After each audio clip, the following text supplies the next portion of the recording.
how would you counsel someone if they came to you and they say, I'm falling into the sin of looking at pornography on the internet?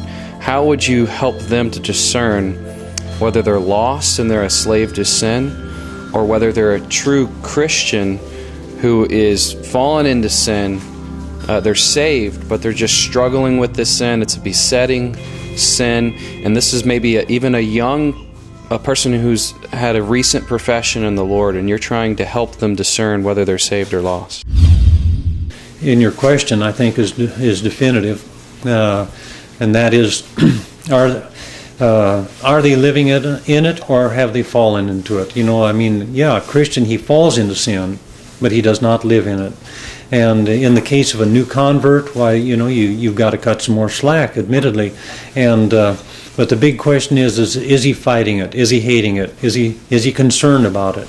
And if that's the case, he's a new Christian, and he sees it is sin. He realizes he's doing that. He's open. He wants to be free of it. Well, then, you remind him of the glorious gospel.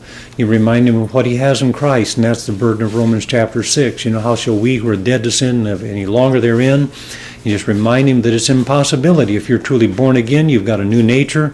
You're no longer in old Adam. You're in Christ.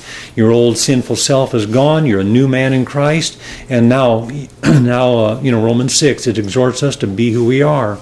It exhorts us to knowing these things, and we lay aside the old man and put on the new man, and just realize that to entertain sin is hypocritical. It doesn't fit us.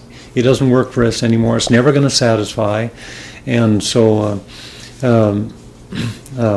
acknowledging those things in Romans chapter 6, becoming who we are. Another thing is like in Romans chapter 8, if ye through the Spirit do mortify the deeds of the flesh, you'll live. If ye through the Spirit.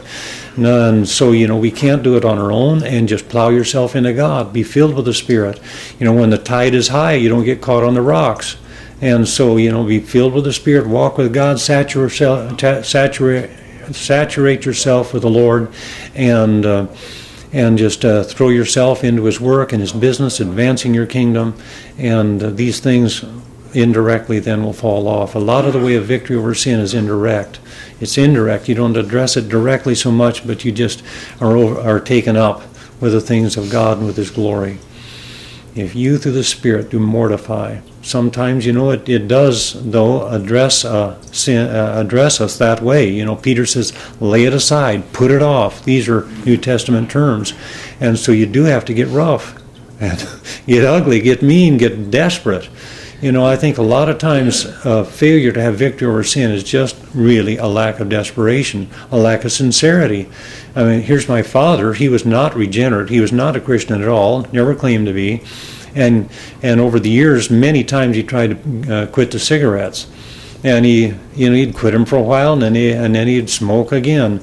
And finally, when he was 70, he saw his grandson, my son, who was about age 5, sitting at the kitchen table, picking up a toothpick, imitating his grandfather smoking a cigarette. When my grandfather saw that, he said, he thought to himself, I am not going to be that kind of an example to my grandson. I don't want to see him smoke. And just like that, my dad quit smoking. He was not even born again. And so, it's kind of pitiful for somebody who claims to be a Christian to keep on dabbling like that. He's just not desperate enough.